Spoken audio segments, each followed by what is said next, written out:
Here we have another quote unquote poker pro calling people dumb, telling you you're an idiot because you don't understand how Robbi cheated because you're not a poker pro. You can't understand. You're an idiot. You could not possibly grasp how Robbi cheated Garrett. Guess what, Doug? It didn't happen, buddy. Okay. Garrett went all in with 8 high and lost. All right. Garrett went all in with 8 high and lost. So Doug starts out by saying, most people are idiots. You're not going to be able to figure this out because you're a moron. You're an idiot. So his argument here is that Robbi, this woman right here who's been accused of cheating by Garrett,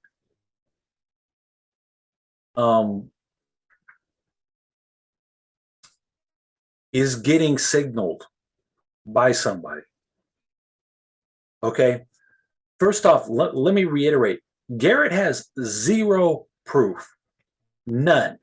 And the night of, when Garrett accused this woman of cheating, he had no proof then. And then he had the balls, the nerve to write on Twitter, cheating is hard to prove and cheating may never be proven, but it happened.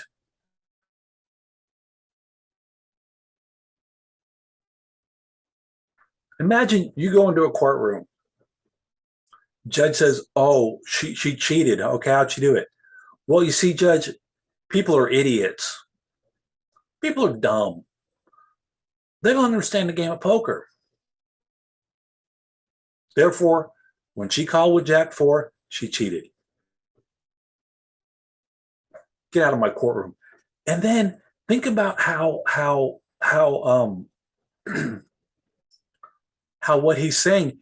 Doug and Garrett and all these poker pros are saying people are idiots. Well, if people are idiots, could an idiot go all in with Jack High? If people are idiots and people are dumb and people don't understand the game, is it possible that one of these idiots could have shoved with Jack High? The answer is yes. We're going to get a commercial here, but anyway, the answer is yes, of course. So you're going on the fact that people are idiots, people don't know how to play poker, people don't understand the game, right? Well, she could have shoved with Jack High. Now, Doug is saying that he believes that there was somebody there signaling her.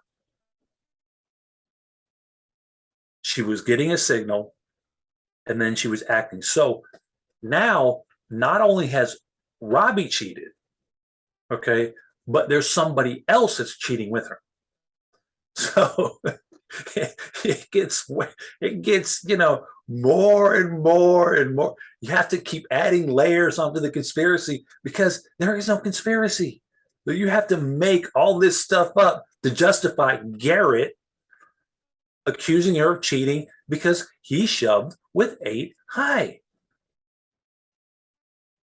Garrett made what I call a power move, right? He just shoved all in. She called this power move. She didn't fall for the power move. She said, oh, really? She quote unquote called his bluff. And who is anybody to say that you can't call a power move with Jack High? Who are you that says, oh, no, she can't do that, because if she did that, she cheated. Who are you? See, that's what I'm saying. The ego of these people is so out of control. The ego is so huge. The ego is so big, so gigantic, that they believe in their world, in their poker pro brain, that if you don't do exactly what I think you should be doing, you're cheating. Let's get back to the collusion angle. Okay. They're talking about the machines that you have to have, and this, so you have to have a guy or a girl, doesn't matter, somebody on the poker inside of Hustler reading the cards and then signaling her. So you have to have two devices that are doing this, right? One that's reading the cards and signaling her. Okay. That's the electronic portion of it. What about the actual physical portion of it? The people involved. What about the people involved? Think about the logistics of getting somebody involved in cheating in a game with you. Think about it. First off, she was splitting her winnings with Rip already. It's already been stated. So now you are trying to set up somebody to cheat Hustler, right, from the inside. And let's say you're going to get half the money. Now you're only getting half of half the money. So why would you pick her? Hey, so let's say you're in Hustler, right? You figured out how to break this RFID system, right? You know how to break through their encryption. These cards are encrypted. Okay, the signal they're sending out is encrypted. Okay, but you figured that out, because you're inside Hustler, you know what's going on. You've got a reader that can read it, or you're picking up the signal yourself, through some device. It doesn't matter. You're on the inside. You've got access to the card. Why would you split with her when she's already splitting with somebody else? Why wouldn't you split somebody who's getting 100% of what they're earning? So if they earn 150 grand, you get 75. Now, if Robbi earns 150 grand, she's got to give 75 to Rip. And then if she was going in with somebody at 50%, then they would only get 32.50. Why would they do that?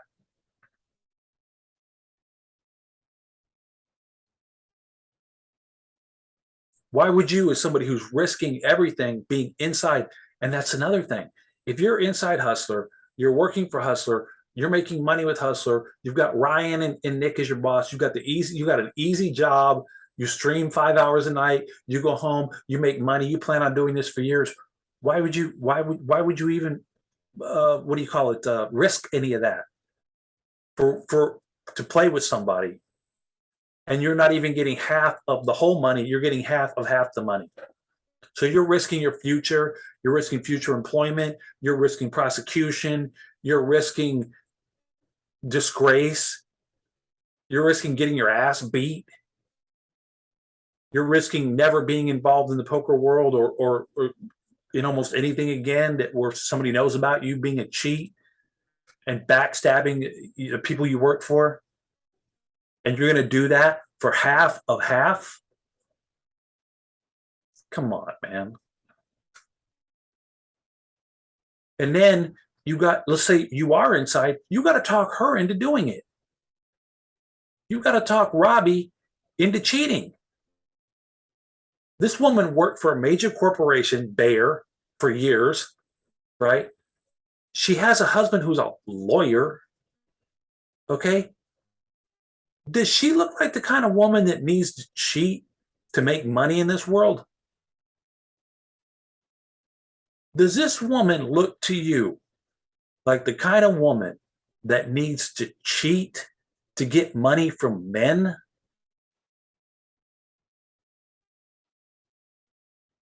If this woman walked out of Hustler Casino completely broke from playing poker, in a week, she could have a guy buying her a Bentley. Okay, this is a type of woman that in 1 week could have a guy, it might even be shorter, This is the kind of woman that goes out with a guy on a date and he goes, will you marry me? I'll give you everything.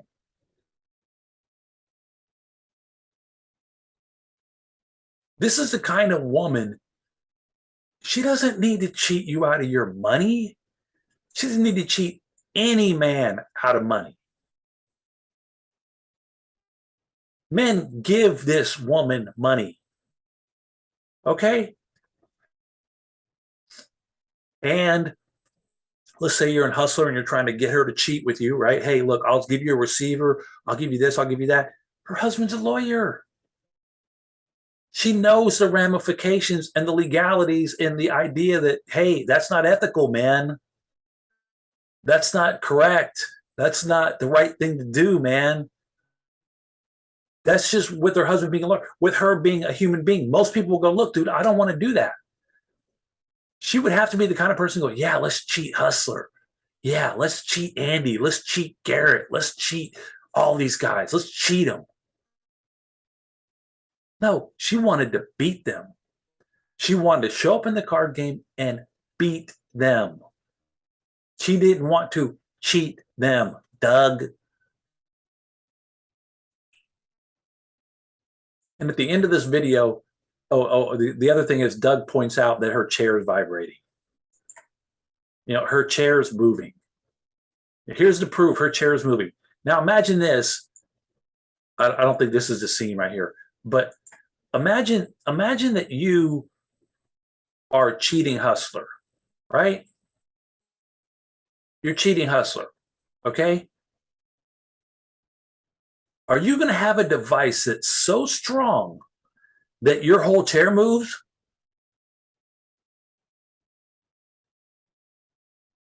You're cheating hustler with a vibration that tells you you're going to win. And you're going to have this vibration so strong that the chair moves. So everybody can see the chair moving. So you're cheating now in a game that's televised, in a game that has 8 people around the table beside you, in a game that's being streamed, other people are watching it, in a game that's being taped, meaning they can look back at the tape, and you're going to have a device that's so strong that it's not only vibrating you, it's vibrating your chair.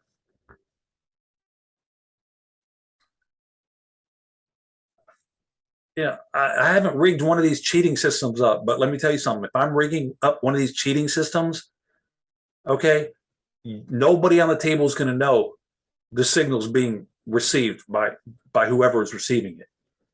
Meaning that if it's a vibration, it's going to be the smallest vibration, and it's going to be in the most, you know, in an area where you ain't going to see it happen. You know, like a baggy shirt on and, you know, a little shoulder thing right here, and it buzzes you right here, you know, or you know, you have a button on your sleeve and that button moves just the slightest bit, you know, something, you know, something in your hair, you know, an earring, something that's very small that buzzes. It's not going to move your whole chair. It's not going to move your whole chair.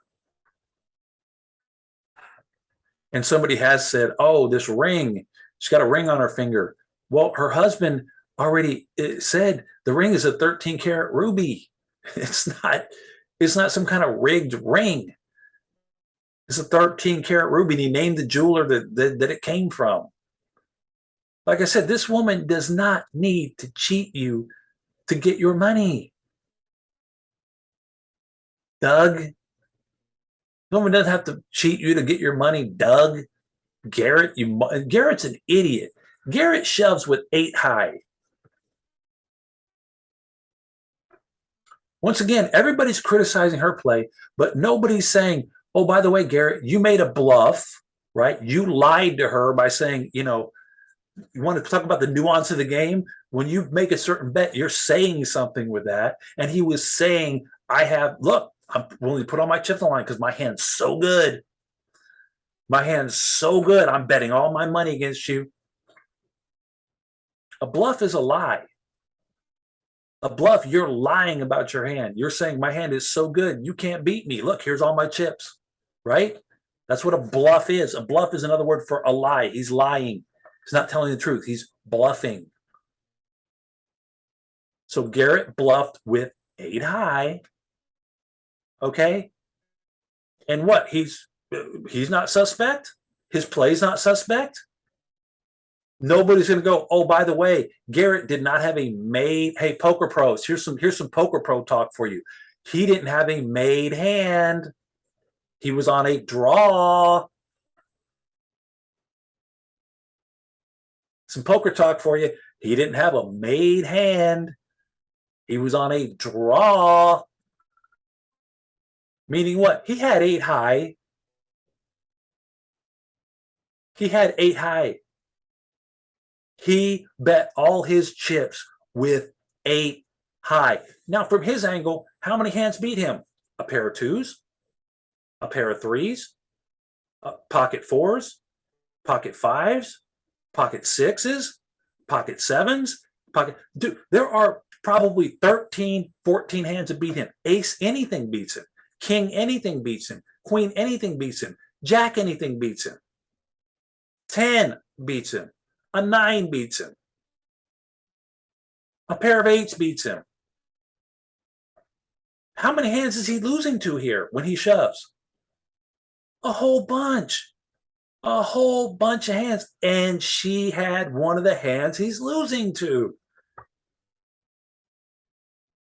He shoved with 8 high. When someone shoves with 8 high, dude, you don't have to cheat to beat them. All you have to do is have the balls to call their bluff. So Doug's little, he's 90% sure. Doug is 90% sure that she cheated. By the end of the video, he goes, I'm 90% sure that she cheated. He's 90% sure that she cheated. What if Garrett had 7-6 of clubs and she had 8 deuce? See, now he's reaching. You got to reach. See, in this scenario of Garrett and Doug and all these poker pros telling her she cheated, they all have to reach because they have no evidence. There's no evidence of this woman cheating. None. Daniel Negreanu said the chance of her using some sort of electronic device to being signaled is close to 0.